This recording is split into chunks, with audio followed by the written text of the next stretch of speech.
Olá, estão vendo aqui, ó?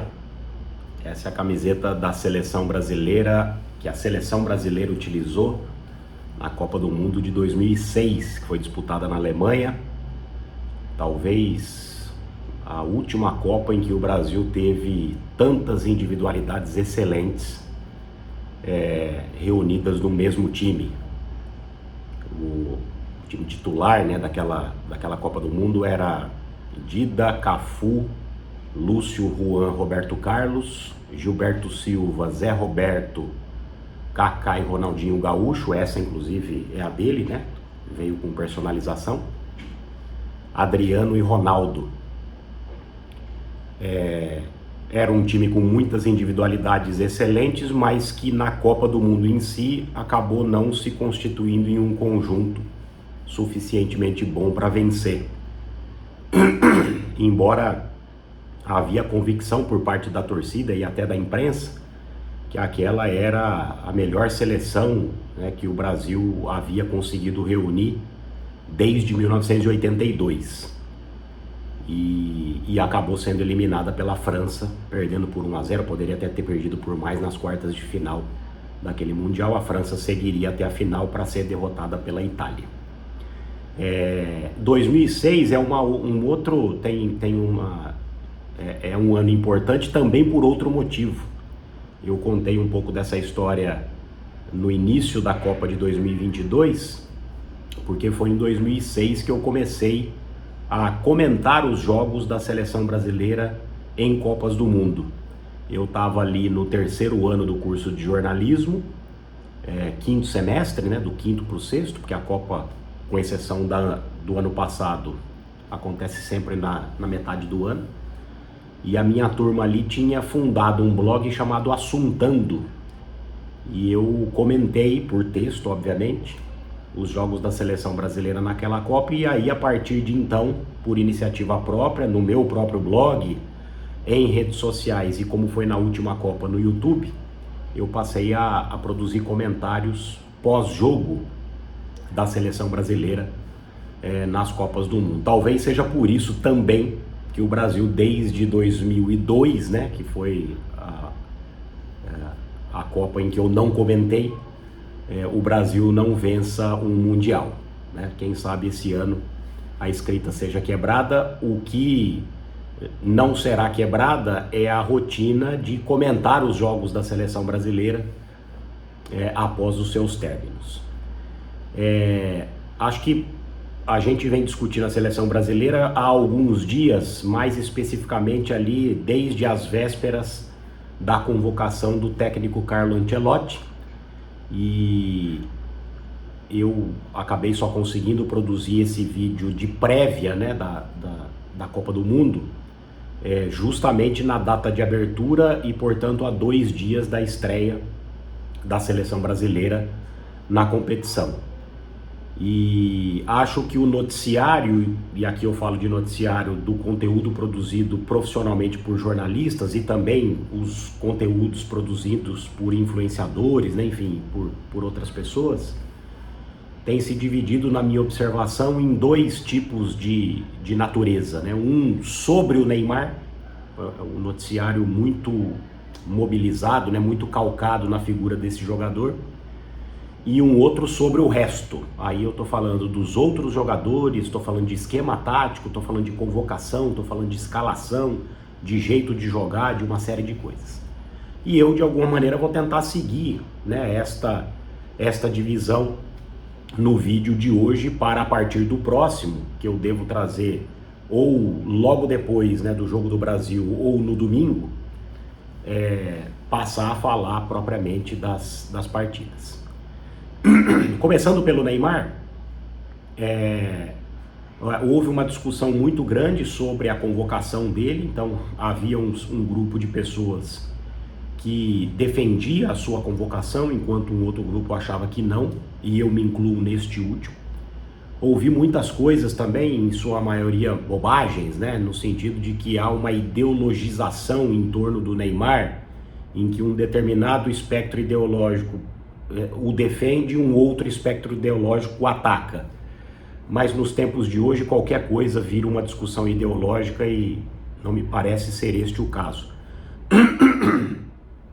Vi muita gente do espectro conservador sendo contra a sua convocação e do espectro progressista sendo a favor. E no final das contas, este foi um tema que furou a bolha, porque na data da convocação, a gente tinha ali em algumas enquetes 70% a 30% defendendo a convocação do jogador, né? O que significa dizer que não havia ali uma polarização em torno deste assunto.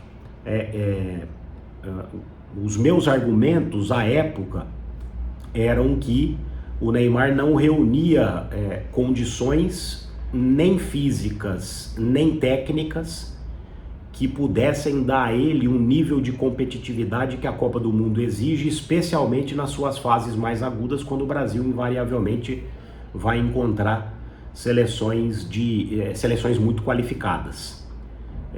O Neymar teve um ciclo muito conturbado, de muitas contusões, uma delas inclusive tendo durado aproximadamente 1 ano, e isso também o prejudicou, além de outras razões que acompanham e acompanharam o jogador, principalmente nesses últimos 4 anos, 3 anos e meio, né, já que a última Copa do Mundo foi em dezembro de 22.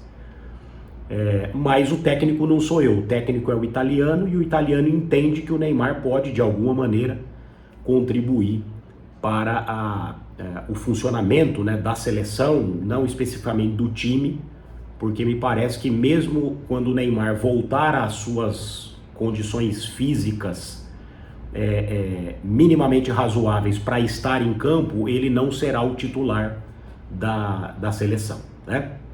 E se o Carlo Ancelotti assim entende, ele acerta ao manter o Neymar no grupo, mesmo tendo convocado lesionado e, como tudo indica, ele sem ter condições de jogo para a estreia do Brasil depois de amanhã, no sábado, dia 13 de junho. Né? Então, eu estou aqui tentando pensar com a cabeça do técnico. Se eu, como Ancelotti, julgasse que o Neymar seria importante e o médico está me dando um prazo que na segunda rodada, no mais tardar na terceira, ele vai estar em condições de ser reintegrado ao grupo, tendo esta importância que o Ancelotti vê nele para a seleção, seja para o grupo, seja para o time, eu também o manteria. Então, neste caso, sob o ponto de vista do técnico, é uma decisão acertada, né?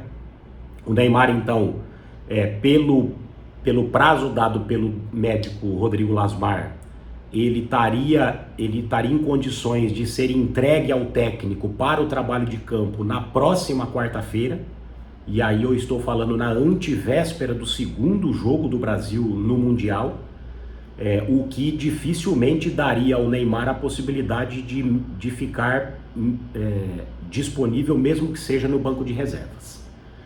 E aí então nós estamos falando do Neymar pronto para estar com a equipe no terceiro jogo contra a Escócia, né? Segunda partida do Brasil é na sexta-feira da semana que vem, contra dia 19, né, de junho, contra o Haiti. Então acho que aqui a gente tem o pacote Neymar, né, um pouco apresentado. A outra parte desta discussão é em relação ao restante, né? Em relação ao restante tem muita coisa.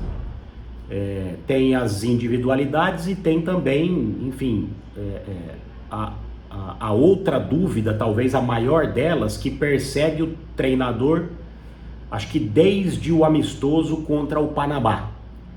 Porque me parece que aqui o Ancelotti, com os jogos da Copa do Mundo, com os amistosos contra a Croácia e França, ele havia decidido pelo Brasil jogar num esquema de 4-2-4, que funciona como um 4-4-2 na fase defensiva, né? E aí, com a convocação que ele fez, o time titular muito provavelmente seria Alisson no gol, Wesley na lateral direita, Gabriel Magalhães, Marquinhos, Alexandro ou Douglas Santos. Eu sou mais pelo Douglas. Aí os dois meias, Casimiro e Bruno Magalhães, e na frente 4 atacantes, né? Luiz Henrique na direita, Rafinha e Matheus Cunha mais no meio e o Vinícius Júnior na esquerda. Então, pelos jogos de eliminatórias que o Ancelotti fez e pelos amistosos contra a França e Croácia, me parece que ele estava mais decidido por este 4-2-4, e aí, com base na convocação que ele fez, esses seriam os jogadores. Acho que a maior dúvida seria na lateral esquerda mesmo. O que aconteceu do jogo contra o Panamá para cá? E aí eu tô falando do jogo contra o Panamá e do jogo contra o Egito.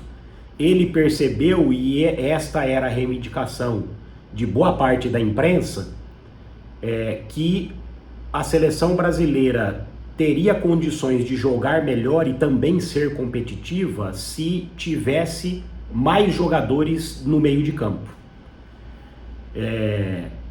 Só que aí isto se apresentava como um problema para ele, porque dos 26 jogadores ele convocou apenas 5 meio-campistas. Então, quer dizer, além do Casemiro e do Bruno Magalhães, ele convocou o Fabinho, que é um primeiro volante, ele só poderia substituir o Casemiro. E aí um jogador como o Bruno Magalhães, que faz a fase defensiva, mas se lança também ao ataque, ele teria o Lucas Paquetá e o Danilo. Então, se é para ele incluir mais um jogador de meio de campo, que seria o terceiro, e portanto tirar um atacante, ele ficaria apenas com 2 reservas, né?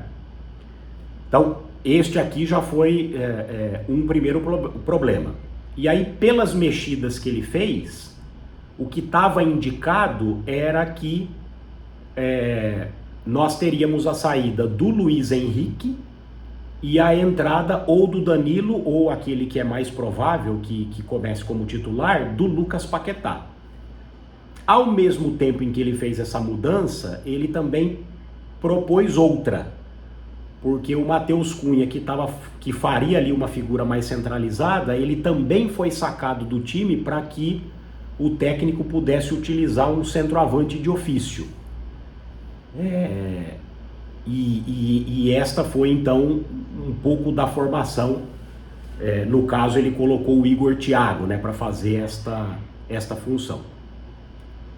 E aí, com exceção da escalação final, o esquema tático me parece que estava definido, né? Então 4 na linha de trás, 3 na linha do meio e 3 na frente, ali com algumas dúvidas, porque também o Igor Thiago não fez uma boa apresentação no jogo contra o Egito.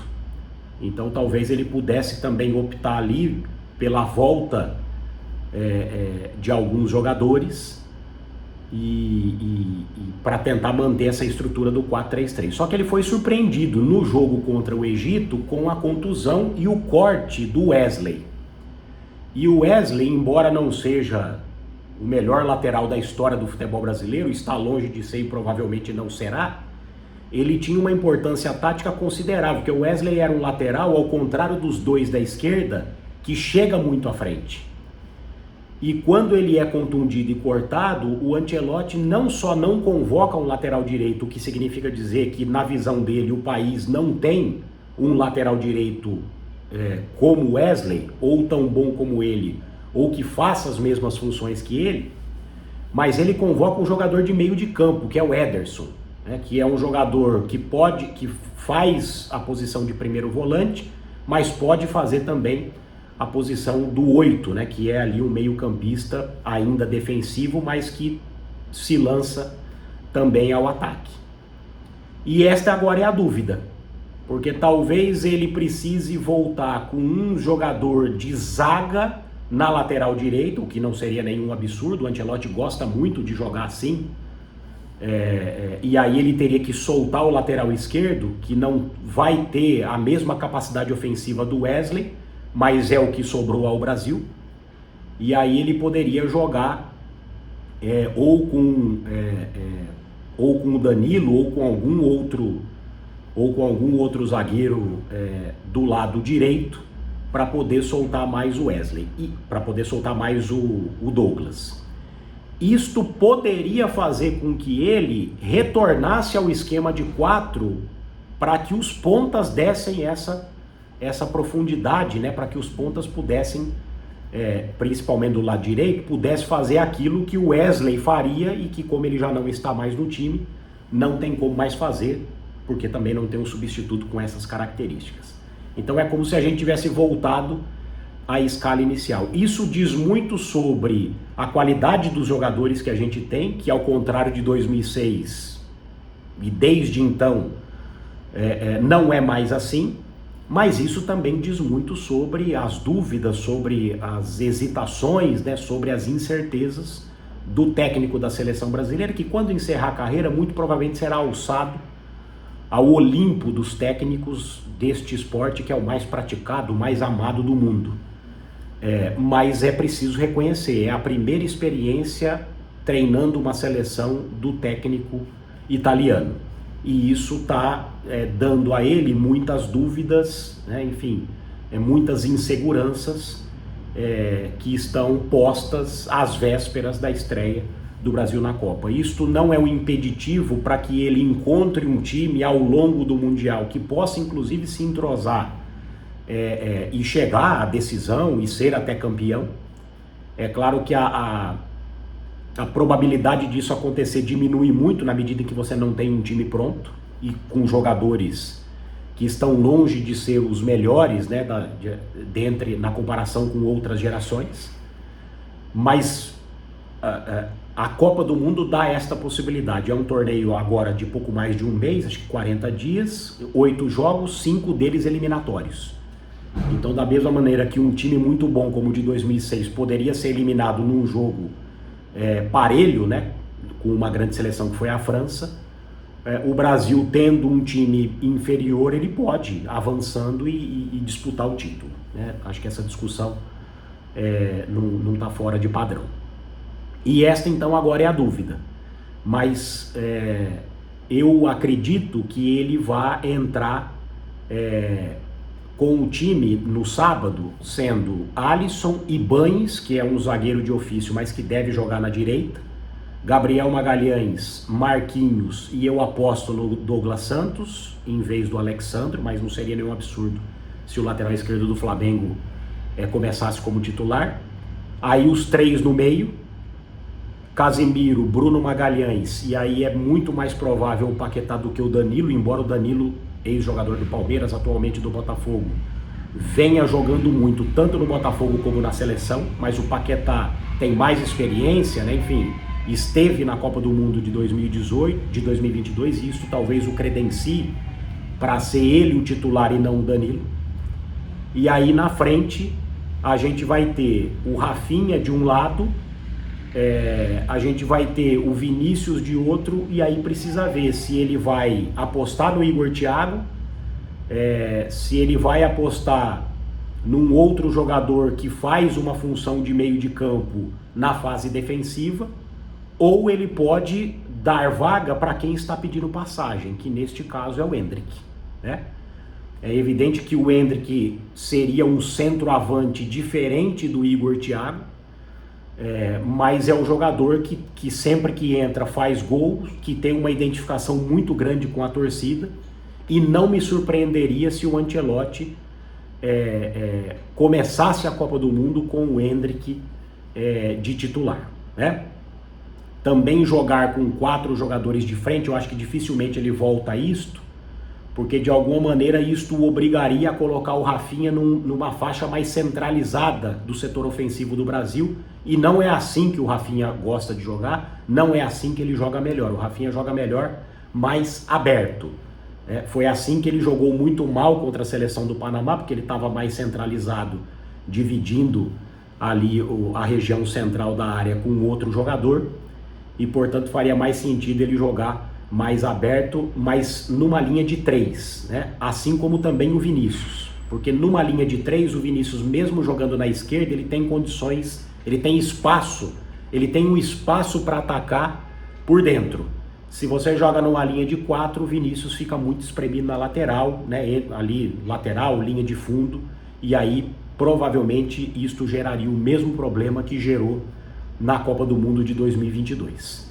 Eu ainda gostaria de ver a seleção brasileira jogando com 2 atacantes móveis, talvez Endrick e Vinícius Júnior. Na minha visão, foi a melhor temporada do Vinícius no Real Madrid em 2024 com o próprio Ancelotti, depois de ter perdido o Benzema, que era a referência, né, era o 9, o centroavante. Ele jogou com 2 atacantes móveis, sendo um deles o Vinícius Júnior, e portanto mais perto da faixa central da área e consequentemente mais perto do gol. Eu acho que ali era onde o Vinícius deveria jogar, e aí eu estou pensando na seleção com 2 atacantes, mas eu acho que dificilmente o Ancelotti vai sair, né, de um esquema com 4 atacantes para um 2, né? Ele até sai de 4 para 3, mas para 2 eu acho muito difícil. O Brasil enfrenta, depois de amanhã, no dia 13 de junho, a seleção de Marrocos, que foi declarada campeã da Copa Africana de Nações no início deste ano, né? A Marrocos perdeu o jogo para Senegal por 1-0, mas por ter havido uma intercorrência no jogo envolvendo a seleção do Senegal, que chegou a abandonar o jogo para depois voltar, e aí quando voltou o jogo foi reiniciado e Senegal venceu, mas a Confederação Africana declarou Marrocos campeã, justamente porque a seleção do Senegal infringiu o regulamento. O fato é que a seleção marroquina chegou à final da Copa Africana de Nações, classificou com sobras nas eliminatórias e vem de um 4º lugar na Copa do Mundo do Catar de 2022, ao contrário do que muitos possam pensar, mas chegou à semifinal eliminando babas. Não, Marrocos eliminou Portugal e Espanha, né, que são 2 seleções favoritas para esta Copa, mas já eram muito fortes também na Copa de 2022. O porém da seleção marroquina é que, mais ou menos à mesma altura em que o Ancelotti assumiu a seleção brasileira, Marrocos trocou de técnico. Então não se sabe muito bem de que forma Marrocos vai jogar. Há o indicativo de que a seleção marroquina, entendendo que tem um bom time, pode propor mais o jogo. E eu não me surpreenderia se o Brasil, em boa parte da partida de sábado, tivesse menos posse de bola. Talvez o Brasil até entregue a bola para Marrocos para tentar jogar mais no contra-ataque.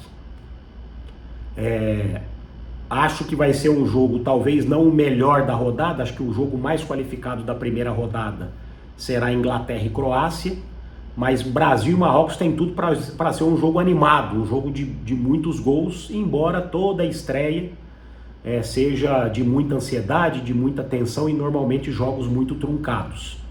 Mas eu estou entendendo que pelo estilo dos 2 times, talvez a gente tenha um jogo com 2 ou mais gols, e eu acho que dificilmente vamos ter um vencedor deste jogo. Acredito que se houver um vencedor, este vencedor deva terminar a primeira fase em primeiro lugar no grupo. O cruzamento na segunda rodada, né, que ainda não será a fase de oitavas de final, é um cruzamento complicado, porque cruzará contra o grupo do Brasil o grupo de Holanda e Japão, que ali vão definir quem vai ficar em primeiro, quem vai ficar em segundo. Quem ficar em primeiro do grupo do Brasil pega o segundo deste grupo e vice-versa, né? O segundo do grupo do Brasil pega o primeiro lugar deste outro grupo, né? E Marrocos e Brasil, portanto, devem disputar quem vai ficar em primeiro lugar neste grupo. Depois, se empatarem o primeiro, vão disputar com Haiti e Escócia, né, a questão ali do saldo de gols, para ver quem provavelmente vai concluir esta primeira fase na primeira colocação do grupo C, né?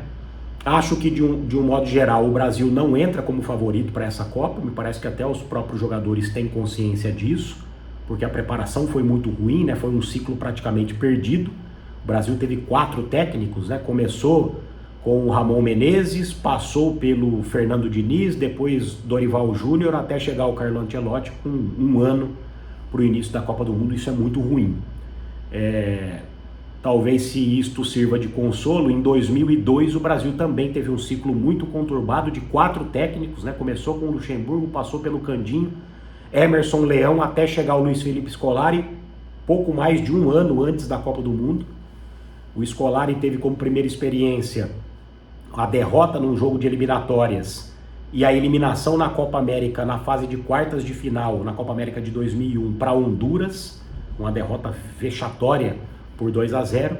e um ano depois ele estava levantando a taça de pentacampeão do mundo, que foi o último título mundial que o Brasil venceu, né? Então, de repente, possa ser aí o prenúncio de uma boa campanha em 2026 para o Brasil conquistar a sexta Copa do Mundo. Mas nada indica que isso acontecerá, né? Talvez o Brasil chegue na fase que tem chegado nas últimas Copas do Mundo, as quartas de final, né? Lembrando que este ano, pelo número maior de seleções, a gente vai ter um jogo a mais, não serão 7, serão 8 para se sagrar campeã, e a gente vai ter um jogo a mais eliminatório antes da etapa de oitavas de final, tendo já o primeiro cruzamento, antes das oitavas, um cruzamento muito provavelmente difícil contra Holanda ou Japão.